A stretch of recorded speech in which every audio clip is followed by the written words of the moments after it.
السر الوحيد عشان تقدر ان انت تبني عضلات وهو التغيير، او ان انت تصدم جسمك كل شويه وتغير وتدخله تريكات مختلفه وبتاع مش عارف ايه. تخيل معايا كده الموقف دوت، لو واحد عايش في بيت معين فالجيران بتوعه مثلا اللي حواليه بيغلسوا عليه، او هو الجيران مش كويسين وصوتهم عالي وبتاع مش عارف ايه، فساب البيت دوت وراح نقل في بيت تاني بسبب الجيران. قعد في البيت التاني دوت شويه وانبسط شويه بتاع مش عارف ايه، بس برضه اكتشف ان الجيران اللي في البيت التاني دول برضه مزعجين وبيغلسوا عليه وبتاع مش عارف ايه، فراح بيت تالت. في البيت التالت قعد شويه انبسط وبتاع مش عارف ايه، وبرده اكتشف ان نفس المشكله بتاعت الجيران هي نفس الفكره في جسمك. دلوقتي جسمك لما يكون هو مثلا اتعود على نظام معين انت ماشي عليه، سواء كتمرين او في دايت او حاجات معينه انت بتمشي عليها، فجسمك اتعود عليها. عشان ان انت تاخد جسمك للمرحله الثانيه او عشان ان انت تعمل تطور زياده، هو ان انت لازم تغير نفس النظام بالنسبه للراجل اللي كان بيتنقل من بيت لبيت لبيت. فنفس الفكره، الموضوع بالنسبه للراجل وحش، لكن بالنسبه لجسمك ده الصح، هو ان انت لازم جسمك يبقى شبه الراجل، كل شويه قلقان او مش عارف هو يعمل ايه، وكل شويه في بيت مختلف، كل شويه بيتنطط. فدوت بيفيد الجسم جدا وبيخليك ان انت تقدر تبني عضلات قويه وكويسه جدا. النهارده هناخد شويه امثله ازاي تغير في النظام اللي انت ماشي عليه عشان تصدم جسمك وتعمل احسن شكل عضلات. لكن لو انت مش عامل سبسكرايب، يا ريت تعمل سبسكرايب، ويلا بينا نبدا.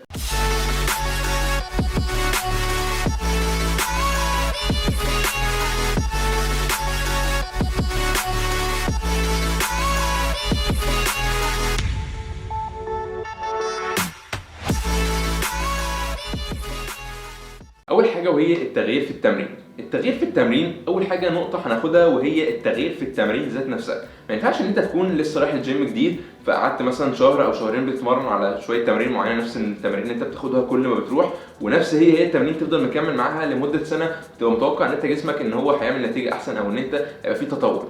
التريكات البسيطه ما بين كل تمرين ممكن ماشي تقول ان انا ماشي على نظام كويس، والتمرين اللي انا باخدها ديت بتجيب لي كل عضلات جسمي وشكل جسمي وبتاع مش عارف ايه، بس دوت مش كفايه. كل تمرين بيفرق عن التمرين تاني في تشكيلات بسيطه جدا في العضلات. التشكيلات البسيطه ديت ممكن تساعدك ان انت تعمل تغيير قوي جدا في جسمك. تاني نقطه وهي التغيير في الاوزان. ناس كتيره جدا متخيله او متوقعه النقطه ديت غلط تماما، وهي ان انت الاوزان اللي في الجيم ديت هدفها الاساسي ان انا بشيل اوزان تقيله وبتاع وبتمنظر، وبيبقى واحد بقالي فتره طويله بتمرن في الجيم فبشيل اوزان اتقل من اللي قبلي وبتاع مش عارف ايه. الاوزان هدفها الاساسي فقط هو ان انت بتحط جسمك تحت ضغط زياده، او ان انت بتعرض جسمك لحمل تدريبي مختلف عن اللي انت كنت بتحطه زياده. انا واحد مثلا كنت بلعب ب 20 كيلو، لما اجي ان انا انقل ل 25 كيلو، ساعتها ال 25 كيلو الفرق دوت هو دوت ان العضله مش متعوده على الحمل دوت، او مش متعوده على الوزن ده ان هي لعبت بيه قبل كده، فغصب عنها الالياف العضليه هتبدا ان هي تتقطع، بعد كده تلحم مع نفسها تاني عشان تبقى العضله اقوى واكبر. ولكن انت لازم تهتم جدا وانت بتشيل اوزان اتقل ان انت تلعب باتقل وزن تقدر عليه باقل غلط في الاداء. بمعنى انا مثلا لو بلعب في البنش بلعب هنزل كده، هنزل اخد ستريتش لغايه الاخر، ده الصح. لو انا هلعب وزن اتقل مش لازم اخد ستريتش الاخر، ممكن ان انا انزل ما اقدرش ان اطلع بالوزن تاني، فمثلا هنزل بس هنزل كده، بدل كده هنزل حته كده صغيره. فالفرق دوت ده اقل غلط في الاداء، لكن قدرت ان انا العب بوزن اتقل. ثالث حاجه ودي مهمه جدا وهي الدروب سيت والسوبر سيت. السوبر سيت او الجاينت سيت انا عن نفسي مش بفضلهم كتير، او انا مش بستخدمهم كتير في النظام بتاعي، عشان السوبر سيت بحسها ان هي اوكي، مثلا هاخد زاويتين لنفس العضله، او مثلا هاخد باي في تراي. ممكن النظام دوت بعتبره اكتر لو انت مستعجل، او ان انت رايح الجيم مثلا معكش غير ساعه الا ربع مثلا، فالسوبر سيت ديت هتاخد التمرين بتاعك بسرعه جدا وهتمشي. لكن الدروب سيت بحسه اكتر هو ان انت ساعات بتكون مثلا الوزن انت قفلت المكنه دي مثلا، او ان انت لعبت بقى الوزن في الجيم، فانت حاسس ان انت عندك اكتر، او حاسس ان انت تقدر تشيل وزن تاني، فبدل ما تلعب عدات زياده بنفس الوزن اللي هو الوزن اللي هو اتقل حاجه في الجيم، لا بتاخد نص الوزن وبتلعب تكرارات زياده. بمعنى انا مثلا خدت 40 كيلو لعبت بيها 10 عدات، هاخد بعد كده ال 20 كيلو اعمل بيها 20 او 15 عده مثلا. ده اسمه دروب سيت، بيحط حمل قوي جدا على العضله، وبجد بحسه جدا وانصح اي حد ان هو يجربه، وهيساعدك جدا ان انت تطور من عضلاتك. رابع نقطة ودي مالهاش علاقة قوي بالتغيير في التمرين، بس هي تعتبر مهمة جدا لو انت عايز تبني عضلات، وهي ان انت تمرن العضلة اكتر من مرة في الاسبوع. ناس كتيرة جدا بتقول لك ان انا بقالي فترة طويلة جدا بمرن مثلا سمانة، حاجة زي السمانة مثلا. السمانة صعبة جدا اي حد ان هو يبنيها بسهولة، فيقول لك ان انا بمرنها في الاسبوع مع يوم الرجل وبتاع مش عارف ايه، وبتمرن تمرين قوي وبشيل حديد وبتاع مش عارف ايه، والعضله مش راضيه تتطور. انا العضله عندي عنيده، انا عندي مشكله، انا جسمي كده، انا جيناتي، انا مش عارف ايه بتاع. يقعدوا يقولوا لك شويه حاجه وشويه كلام ملوش اي لازمه. لكن لو انت شغلت دماغك صح، الجيم عموما لعبه دماغ، يعني محتاج ان انت تشغل دماغك عشان تعرف تشوف جسمك بيتفاعل ازاي او جسمك بيعمل ايه. انت دلوقتي حطيت تركايه معينه او عملت حاجه معينه مع جسمك، فتبدا تشوف جسمك رياكت ازاي، او يعني يعني رد فعل جسمك كانت ايه على الحاجه ديت؟ هل هي حاجه كويسه نفعت جسمك، بدات ان انت تزيد عضلات، عملت عضلات احسن، شلت وزن اتقل، مجهودك اتحسن، صحتك اتحسنت، ولا حاسس ان النقطه ديت حاجه ضرتك زياده او خلتك ان انت ما بقتش بتقدر تشيل اوزان قوي او بقيت تعبان في الجيم بتاع مش عارف ايه؟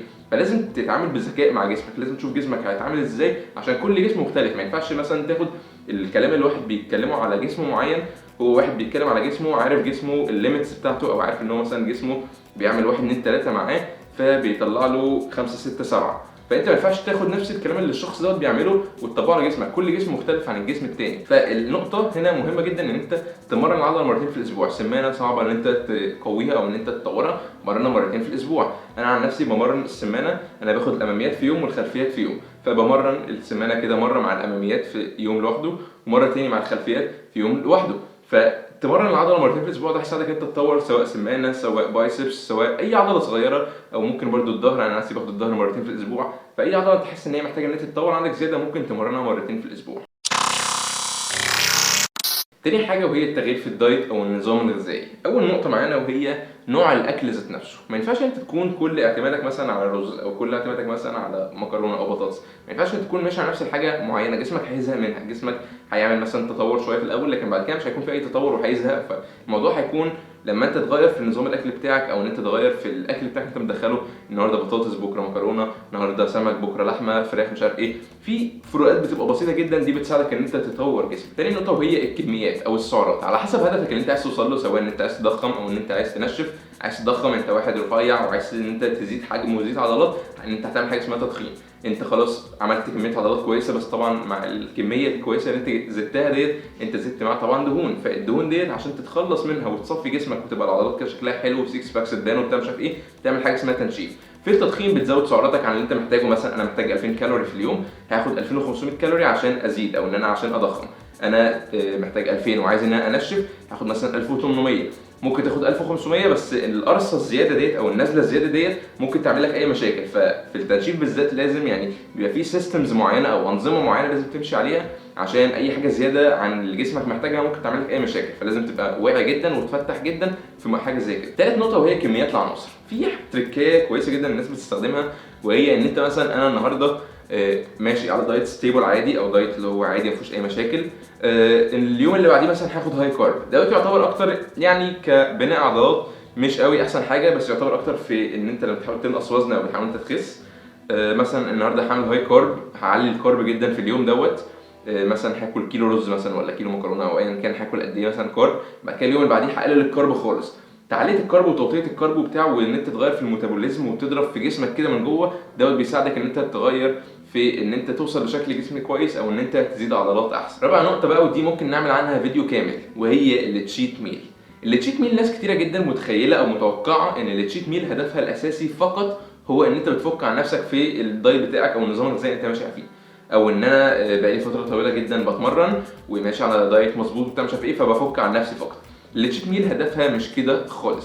التشيت ميل نفس فكره الكارب او النقطه اللي انا قلتها من شويه، وهي ان انت مثلا لما يكون جسمك بقاله فتره متعود على اكل صحي واكل مظبوط، كارب بروتين فات نسب مظبوطه بتاع مش عارف ايه، بروتين عالي وي وي وكل الكلام ده، فلما انت بتيجي تدي حاجه فيها سعرات حراريه عاليه قوي وفاتس ودهون وزيوت وبتاع مش عارف ايه، مثلا بيتزا ولا برجر ولا اي حاجه من الحاجات اللي هي بتبقى اوفر قوي في السعرات ديت، جسمك بيبدا ان هو يعني زي ما بينبسط بحاجه زي كده او ان هو بياخد حاجه زي كده، بيبقى بدا بقى ان هو ايه خلاص ده احنا هنكمل كده على طول بقى، فيبدا يحاول ان هو يسيستم نفسه على النظام دوت. فتيجي انت تاني يوم على طول تيجي تنط على الدايت، تاكل اكل الدايت بتاعك والشغل الدايت بتاعك اللي انت ترجع له تاني وبتاع مش عارف ايه، فجسمك يقعد يشتمك ويسب ويلعب فيك وبتاع مش عارف ايه.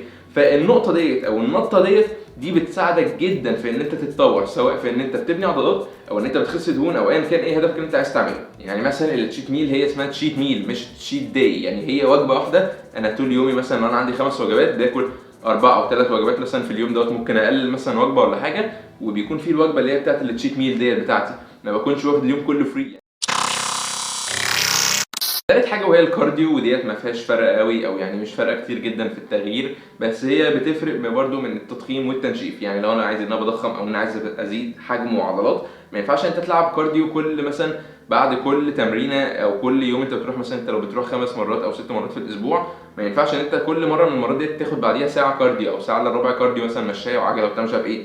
ما انت جسمك هيزيد ازاي؟ انت بتاكل يا دوب اكل زياده وبتحاول انت تزيد بالعافيه، وكل سعره حراريه بتحاول تدخلها زياده تحاول تزودك، فانت تيجي تحرق كل اللي انت اكلته دوت هتكون انت ما عملتش اي حاجه. ففي التضخيم بيكون مثلا اخرك مرتين او 3 مرات بالكتير جدا في الاسبوع انت تلعب كارديو، والوقت بتاعك عمره ما يعدي نص ساعه، ممكن تلعب ربع ساعه تلت ساعه، اخرك يوم ما تفجر تبقى نص ساعه. لكن في التنشيف بقى النظام مختلف تماما. في التنشيف انت بتبقى عايز تحرق زياده عن اللي انت واكله طول اليوم. بمعنى انا مثلا لو انا اكلت 1500 سعره حراريه، انا بحاول ان انا احرق مثلا 1500 او بحاول ان انا احرق 1800، بحاول ان انا احرق زياده عشان احرق من الدهون اللي متخزنه جوه جسمي، فاهمني؟ فدي نفس الفكره، مش هتحرق او يعني مش هتحرق عضلات، لا لما انت بتكون طبعا في التنشيف بتكون ظابط الاكل بتاعك، بيدخل كميه بروتين كويسه جدا، فدوت بيعمل لك بالانس او بيعمل لك يعني توازن في جسمك وبيخليك انت ما تخسرش عضلات. لكن في التنشيف النظام مختلف تماما، الوقت بيكون زياده، الوقت مثلا بيكون ممكن يوصل ل 45 دقيقه، ساعه نادرا قوي ساعه، بس ممكن 45 دقيقه كويس. ممكن تتمرن من 4-5 مرات كارديو في الاسبوع. فالتنشيف نظام مختلف والتضخيم نظام مختلف. فلو انت عايز ان انت توصل لشكل كويس او عايز ان انت تبني جسم كويس ايا كان ايه هدفك، لازم تتعلم وتشوف جسمك هيتفاعل ازاي مع النقط اللي انت هتعملها او اي تغيير انت هتعمله، وعلى اساسه تبدا تسيستم نفسك او تقرر انت عايز تعمل ايه. كده يا شباب ده يكون فيديو النهارده، اتمنى ان الفيديو يكون عجبكم. ما تنسوش تعملوا سبسكرايب وتشغلوا زر الجرس عشان كل ما انزل فيديو جديد يجي لكم، وتابعوني على الاكونتات بتاعتي، اللينكات في الديسكربشن تحت، واشوفكم الفيديو الجاي. سلام.